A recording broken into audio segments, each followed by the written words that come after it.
दोस्तों, अब तक की कहानी में आप लोगों ने देखा कलश, जो कि संजोग की बुआ है। दोनों की शादी एक ही घर में हुई है और कलश संजोग की चाची सास बन चुकी है और अब कलश माँ बनने वाली है। लेकिन संजोग जलन की वजह से कलश के पेट में पल रहे बच्चे को मार देना चाहती है, जिसके बारे में कलश को पता चल चुका है। आइए देखते हैं अब आगे क्या हुआ। अपने लालच में इतना नीचे गिरते हुए संजोग तुम्हें जरा से भी शर्म नहीं आई? स्वीकार को भी यकीन नहीं हो रहा था कि संजोग ऐसी नीच हरकत कर सकती है। उसने भी संजोग से बोला, मैंने सपने में भी नहीं सोचा था कि तुम इतनी घटिया सोच की हो सकती हो।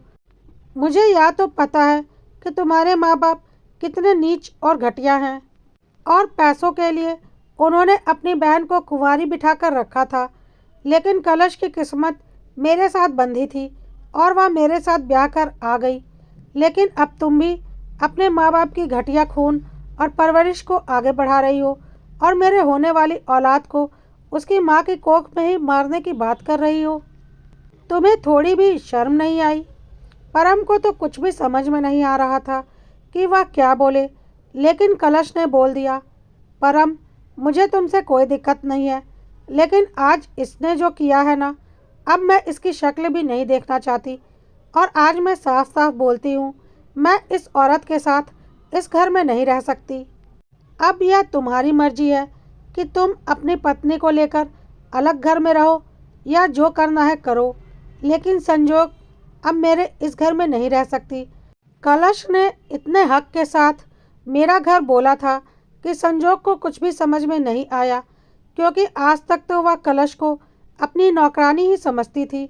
लेकिन स्वीकार बहुत खुश था कि चलो, कम से कम कलश को अपनी अहमियत तो पता चली, या तो पता चला कि वह इस घर के मालकिन है और उसका पूरा हक है इस घर पर। संजोग हैरानी से कलश की ओर देख रही थी और सोच रही थी कलश की हिम्मत कैसे पड़ी उसे ऐसा बोलने की, और वह बदतमीज़ तो थी ही। उसने तेजी से अपनी बुआ कलश को धक्का देने की कोशिश की, यह बोलते हुए कि तेरी औकात नहीं है मुझे इस घर से बाहर निकालने की। है कौन तू? क्योंकि संजोग तो इस गुमान में थी कि जैसे आज तक कलश चुप रहती थी, उसका गुस्सा देखकर फिर से चुप हो जाएगी। लेकिन इस बार कलश के बच्चे की बात थी। संजोग की इस हरकत पर इस बार स्वीकार और परम को भी बहुत ही ज़्यादा गुस्सा आ गया था। लेकिन उसके पहले ही कलश ने दोबारा एक जोरदार तमाचा संजोग को लगाया और बोला, हूँ कौन मैं इस घर की मालकिन हूँ और अब मैं दिखाती हूँ कि मैं क्या कर सकती हूँ। और उसने तेज़ आवाज़ देकर घर के सिक्योरिटी गार्ड को वहाँ बुलाया और बोला, इसे धक्के मारकर अभी का अभी इस घर से बाहर निकालो। और परम की ओर देखते हुए बोला, संजोग तुम्हारी पत्नी है परम, मैं नहीं बोलूँगी कि तुम्हें इसके साथ क्या करना चाहिए क्या नहीं, वह तुम्हारा निर्णय होगा। लेकिन तुम्हारी यह बदतमीज़ और बददिमाग पत्नी अब मेरे घर में नहीं रहेगी। अभी का अभी इसे घर से बाहर निकालो। परम खुद संजोग की इस हरकत से बहुत दुखी था और उसे यकीन नहीं हो रहा था कि संजोग इतनी ज़्यादा बदतमीज़ लड़की है। उसने बोला, चाची, मुझे तो खुद यकीन नहीं हो रहा कि संजोग ऐसी लड़की है, और ऐसी लड़की के साथ ज़िंदगी गुजारने की तो मैं सोच भी नहीं सकता, जो किसी शिशु को उसकी माँ की कोख में मारने की प्लानिंग कर सकती है। वह खुद एक अच्छी माँ कैसे बनेगी? मैं इसके साथ ज़िंदगी नहीं गुजार सकता। मैं इसे तलाक दे दूँगा। तलाक का नाम सुनकर संजोग की हालत ख़राब हो गई और उसने बोला, परम, तुम पागल हो गए हो क्या? तुम मुझे तलाक कैसे दे सकते हो? मैं तुम्हारी पत्नी हूँ, तुमसे कितना प्यार करती हूँ। परम ने बोला, प्यार तो मैं भी तुमसे बहुत करता था, लेकिन तुम्हारा असली रंग आज मैंने देख लिया। और प्यार तो मैं अपने चाचा से भी बहुत करता हूँ, क्योंकि बचपन से आज तक मेरी हर एक इच्छा को उन्होंने ही पूरा किया है, और तुमने उनकी औलाद को ही मारने की प्लानिंग की। मैं एक ऐसी शातिर औरत के साथ अपनी ज़िंदगी नहीं गुजार सकता। और हाँ, तुम मुझसे प्यार नहीं करती, तुम मेरी दौलत से प्यार करती हो। लेकिन भूलो मत, यह सारी दौलत भी चाचा जी की ही है। यह बात ठीक है कि उन्होंने हमेशा मुझे अपनी औलाद समझा, लेकिन मैं इतना स्वार्थी नहीं हूँ कि अपने स्वार्थ में चाचा जी की आने वाली औलाद का बुरा चाहूँ, और ना ही मैं ऐसी औरत के साथ अपनी आगे की ज़िंदगी गुजार सकता हूँ।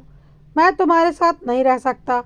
यह सारा हंगामा तब शुरू हुआ था जब संजोग अपनी माँ से फ़ोन पर यह सारी प्लानिंग कर रही थी, इसलिए उसकी माँ को भी समझते देर नहीं लगी थी कि बात घर में फैल गई है। इसलिए संजोग के माँ बाप भी उसके ससुराल आ चुके थे, और जब उन्होंने यह सुना कि परम संजोग को तलाक देने की बात कर रहा है तो उनकी हालत ख़राब हो गई। लेकिन परम अपनी बात पर अडिग था, इसलिए उन्होंने अपना आखिरी हथियार खेला और बोला, हम तुम्हें दहेज के केस में फंसा देंगे, नहीं तो चुपचाप अपना या तलाक का निर्णय बदलो। परम अपने चाचा जी की ओर देखने लगा तो स्वीकार ने बोला, अच्छा, आप हमें दहेज के केस में फंसा देंगे? चलिए ठीक है, जो बन पड़ता है कर लीजिए। मैं भी आपको अपनी हैसियत और पहुंच बता दूंगा, और आपकी नाक न रगड़वा दी तो मेरा नाम बदल दीजिएगा। अभी तक आपने यह जाना ही नहीं कि मेरी पहुंच कहां कहां तक है और मैं क्या कर सकता हूं।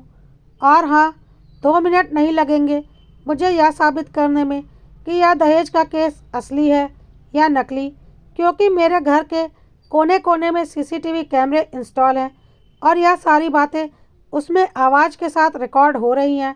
तो उसकी चिंता आप लोग मत कीजिए। लेकिन हाँ, उस झूठे केस के बाद जो असली केस मैं करूँगा ना आप लोगों के ऊपर, मानहानि का, तो आप लोगों को सड़क पर ना लाकर रख दिया तो मेरा नाम बदल दीजिएगा। यह सब कुछ सुनकर संजोग के माँ बाप की हालत खराब हो गई और उन्होंने कलश के हाथ जोड़ दिए और बोला, बहन, तू तो हमारी बहन है ना, क्यों अपनी भतीजी की ज़िंदगी बर्बाद होने दे रही है? मानते हैं उससे गलती हो गई, माफ़ कर दे उसे, और परम से बोल कि वह उसे अपना ले।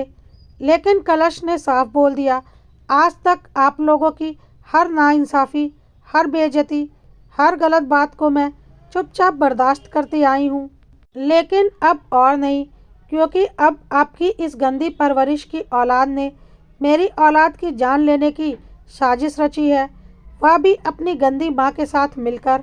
कहकर कलश ने खा जाने वाली नज़रों से अपनी भाभी को घूरा और बोला, भाभी, जैसे तुम्हें अपनी औलाद प्यारी है ना, मुझे भी मेरी औलाद बहुत प्यारी है, और जो कोई भी मेरी औलाद की तरफ बुरी नज़रों से देखेगा ना, उसकी नज़रें निकाल लूँगी मैं, बहुत ज़ोर से कलश ने बोला, जिसे सुनकर संजोग की माँ भी काँप गई, क्योंकि उसने सपने में भी कलश के इस रूप की कल्पना नहीं की थी। कलश ने साफ बोल दिया, मैं मेरे बच्चे पर कोई आँच नहीं आने दूंगी, और ना ही मैंने परम से यह कहा है कि वह संजोग को तलाक दे। यह उसका अपना फैसला है, वह दोनों जाने। बस संजोग अब मेरे इस घर में नहीं रह सकती। अब वह परम के साथ यह घर छोड़े या परम के बिना, यह वह दोनों जाने, लेकिन मेरे इस घर में अब आपकी इस बदतमीज़ बेटी की कोई जगह नहीं है। अभी का अभी इसे लेकर जाइए और बाकी के मसले अपनी बेटी दामाद के साथ मिलकर खुद निपटा लीजिए, मैं बीच में नहीं आऊँगी। कहकर कलश चुपचाप अंदर चली गई। स्वीकार भी उसके पीछे पीछे चला गया, और साथ ही परम के माँ बाप भी अपने भाई के साथ अंदर चले गए। परम को उसके सास ससुर ने हाथ पकड़कर रोक लिया और उसके हाथ पैर जोड़ रहे थे ताकि वह संजोग को माफ़ कर दे और उसे तलाक ना दे। लेकिन परम अपनी बात पर अडिग था, और संजोग के माँ बाप परम से लगातार संजोग को माफ़ कर देने के लिए विनती कर रहे थे और कह रहे थे कि संजोग को एक मौका और दे दे। उन्हें यह बात भी बहुत अच्छे से पता थी कि अगर कलश और स्वीकार चाहेंगे तो परम संजोग को अपना लेगा, लेकिन कलश ने आज अपनी औकात और हैसियत अपने भाई भाभी और भतीजी को दिखा दी थी, क्योंकि बात आखिर उसके अजन्मे बच्चे की थी, और एक माँ अपने बच्चे की जान कभी भी खतरे में नहीं डाल सकती।